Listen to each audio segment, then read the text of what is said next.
Unaweza ukawa unajiuliza ya kwamba kwa nini watu wanakuchukia bila sababu?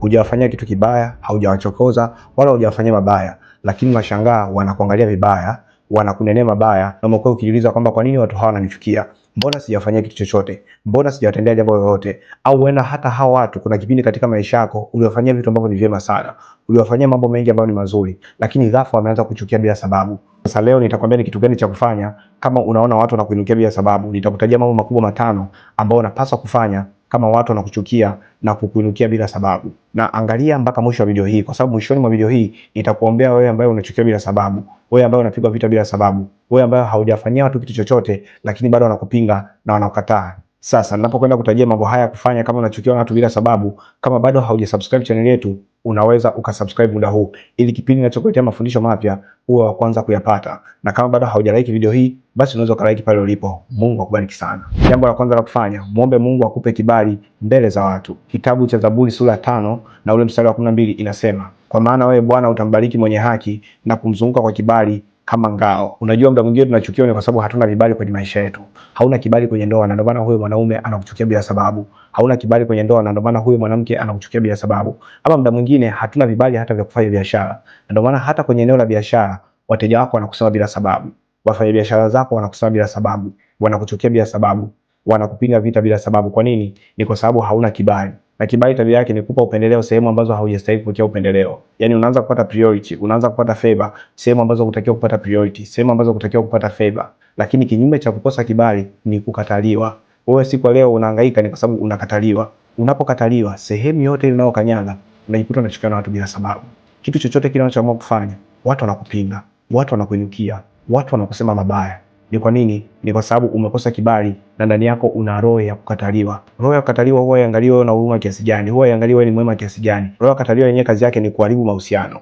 Kazi yake ni kufanya watu ambao wanakupenda waweze kuchukia bila sababu. Kazi yake ni kukata connection ambazo Mungu amekutengenezea ili zije kukuinua wewe. Kwa kitu utakachokifanya, utaingia kwenye maombi ya kibali. Utaamka saa 9 kamili usiku. Maombi ya kibali huwa yanaombwa saa 9 kamili usiku. Utakapoamka saa 9 kamili usiku, utamwambia Mungu, ninaomba unipatie kibali. Mungu, kama ulivyosema katika kitabu cha Zaburi ya kwamba utanizunguka na kibali kama ngao. Mungu, ninaomba unizunguke na kibali kuanzia sasa kwa mamlaka ya jina la Yesu Kristo Nazareti hai. Sasa muda huo utakapokuwa unaomba kibali, utaangalia kwenye maisha yako. Ni eneo gani ambalo umekosa kibali? Ni eneo gani ambalo unachukiwa? Ni eneo gani ambalo watu hawajakupokea? Kwa hiyo utakapokuwa unaomba, utataja eneo ambalo unataka Mungu akupatie kibali. Eneo ambalo unaona watu wanakuchukia. Eneo ambalo unaona kwenye maisha yako limekaa lina uzito. Unaona kama hapa mimi kwenye maisha yangu nimefungwa. Hapa kwenye maisha yangu mimi ninahitaji msaada kutoka kwa Mungu. Kwa utahitaji utakapoingia kwenye maombi hayo ya usiku. Utakapokuwa unaomba, utaomba kutumia kitabu hicho cha Zaburi na utaomba kwa muda wa siku 3 mfululizo. Utaamka saa 9 kamili usiku na utaomba ndani ya siku 3 mfululizo. Na Mungu wa mbinguni atakusaidia. Na jambo la pili utakalofanya kama watu wanakuchukia bila sababu, muombe Mungu akufunulie sababu ya watu kukuchukia wewe.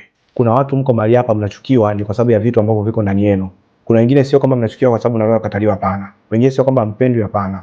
Wengine sio kwamba hamna kibali, hapana. Kibali unacho, kupendwa unapendwa, nyota yako bado unayo, lakini kinachokufanya watu wakuchukie wewe ni kibali ama kile kitu ambacho Mungu ameweka ndani yako. Hicho kitu ambacho Mungu ameweka ndani yako inaweza kama sababu ya vitu unayopitia siku ya leo. Inaweza kama sababu ya kupingwa na kupitia siku ya leo. Mungu akiweka kitu kikubwa ndani yako, shetani anakuwa anakupinga. Na shetani anakupingaje basi? Shetani anakuinulia watu. Shetani anakuinulia vitu vya kupinga. Kwa sababu shetani akiwa anataka kukupiga vita, huwa haji mwenyewe mwilini. Shetani anatumia watu.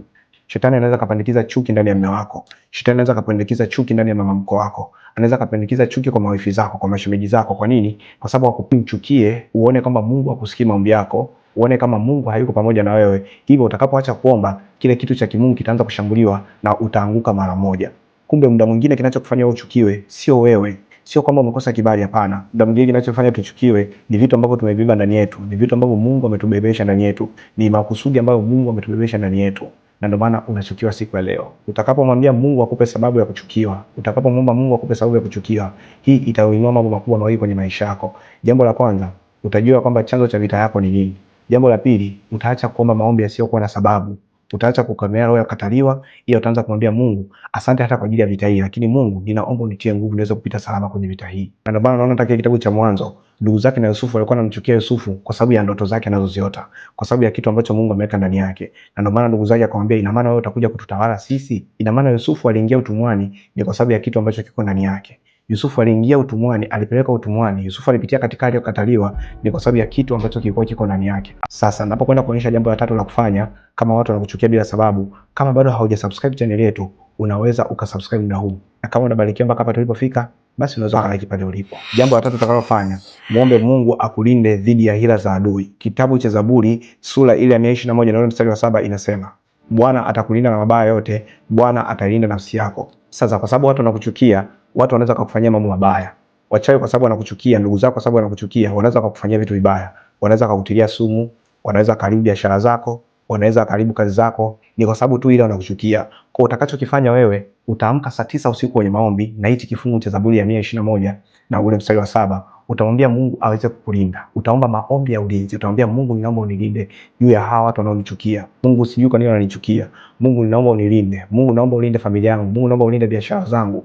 Kuanzia sasa kwa mamlaka ya jina la Yesu Kristo Nazareti hai. Utakapoamka saa 9 kamili usiku, utakuwa naomba maombi hayo ya ulinzi, kwa sababu mtu anayekuchukia ni mtu ambaye yuko very unstable. Anaweza kufanya kitu chochote kibaya muda wote ule kwenye maisha yako. Kwa hiyo utakachokifanya, utamwambia Mungu akulinde juu ya yale wanaokupangia. Kwa nini unatakiwa uombe ulinzi? Kwa sababu muda mwingine hawa wanaokuchukia wanaweza kukukosa wewe. Bosi wako anayekuchukia anaweza kukukosa wewe. Anaweza kaenda kwa watoto wako. Anaweza kaenda kwa mzazi wako. Akampiga mzazi wako ili kukuumiza wewe. Akampiga mtoto wako kwa magonjwa ili kukuumiza wewe. Akapiga kazi yako ili kukuumiza wewe moja kwa moja. Kumbe muda mwingine tunapitia matatizo mengi kwenye maisha yetu, ila anayekuwa anatafutwa sio wazazi wetu. Wanaokuwa wanatafutwa sio watoto wetu, ila tunakuwa tunatafutwa sisi. Lakini kwa sababu muda mwingine sisi wametukosa, wanapitia vitu vyetu vya karibu, wanapitia watu wetu wa karibu. Jambo la nne utakalolifanya, muombe Mungu abadilishe chuki zao zibadilike kuwa heshima kwako. Kitabu cha Mithali sura 16 na ule mstari wa 7 inasema, njia za mtu zikimpendeza Bwana, Bwana humpatanisha na adui zake. Kwa hiyo utakachokuwa unakifanya, utamwambia Mungu, ninaomba ubadilishe chuki yao ikapate kuwa heshima kwangu, ikafanyike kuwa baraka kwangu. Kwa utakapokuwa unaomba hivyo, utashangaa wale watu wanaokuchukia, Mungu atasababisha tukio. Mungu atasababisha jambo, na lile jambo atakalolisababisha Mungu litawafanya hata watu wale wanaokuchukia waanze kukuheshimu mara moja, waanze kuthamini mara moja. Unajua Mungu akiwa anataka kumuinua mtu, Mungu akiwa anataka kumpatanisha mtu na adui zake, huwa anasababisha tukio. Mungu anaweza kumsababishia tukio huyu mtu anayekuchukia bila sababu, akajikuta anazunguka kila sehemu hapati msaada. Msaada uliobakia pekee ni wewe hapa anayekuchukia. Kwa atalazimika kuanza kupenda, atalazimika kuanza kukuheshimu kwa sababu tu kuna kitu anahitaji kutoka kwako, na ni Mungu ambaye anasababisha. Kwa utakapokuwa unaomba maombi hayo, utasimamia hicho kitabu cha Mithali sura ya 16 na ule mstari wa 7. Utamwambia tu Mungu, ninaomba ubadilishe chuki za adui zangu ikapate kuwa heshima kwangu kwa mamlaka ya jina la Yesu. Mungu, kila yote wanaonipangia libaya, kila yote mabaya wanaonipangia, mabaya wanaonitamkia kwenye maisha yangu, Mungu ninaomba siku ya leo ukabadilishe chuki zao zikapate kuwa heshima kwangu kwa mamlaka ya jina la Yesu Kristo Nazareti hai. Amen. Na jambo la tano utakalolifanya kama watu wanakuchukia bila sababu, muombe Mungu akupe hekima ya kuishi na watu wanaokuchukia. Kitabu cha Yakobo sura ya 1 na ule mstari wa 5 inasema, mtu wa kweli akipungukiwa na hekima na aombe kwa Mungu. Utaingia kwenye maombi, utamwambia Mungu, naomba unipe hekima kuishi na watu wanaonichukia. Mungu, naomba unipe hekima kuishi na huyu mwanaume anayenichukia bila sababu. Unipe hekima kuishi na huyu mwanamke anayenichukia bila sababu. Unipe hekima kuishi na ndugu zangu wanaonichukia bila sababu. Kuanzia sasa kwa mamlaka ya jina la Yesu Kristo Nazareti hai. Utakapokuwa unaomba maombi hayo, utashangaa Mungu anaanza kukupa hekima kuishi na wanaokuchukia bila sababu. Wanaweza wakawa wanaendelea kukuchukia kama kawaida, lakini Mungu akakusaidia, akakupa hekima wewe kuishi nao kama kawaida. Kwa sababu muda mwingine watu wanapokuchukia huwa wanamtafuta mtu maneno. Yaani mtu anakukorofisha makusudi, mtu anakuchukia bila sababu, anataka uongee jambo ambalo ile jambo ataitumia kama silaha kuipeleka kwa watu wengine. Kwamba mimi singewaambia, angalieni huyu mtu amesema hivi. Unaona mbona yeye anaongea hivi? Kumbe ni wao ndio walikuchokoza wewe. Wewe umeongea maneno, wewe umemwaga vitu, wao wameanza kutumia vile vitu against wewe mwenyewe. Wameanza kutumia yale maneno uliyosema, wameanza kutumia maneno mabaya ambayo ulianena kipindi ambacho ulikuwa na hasira. Kumbe utakapoomba hekima, Mungu atakusaidia, utaweza kuishi na hawa watu kwa amani.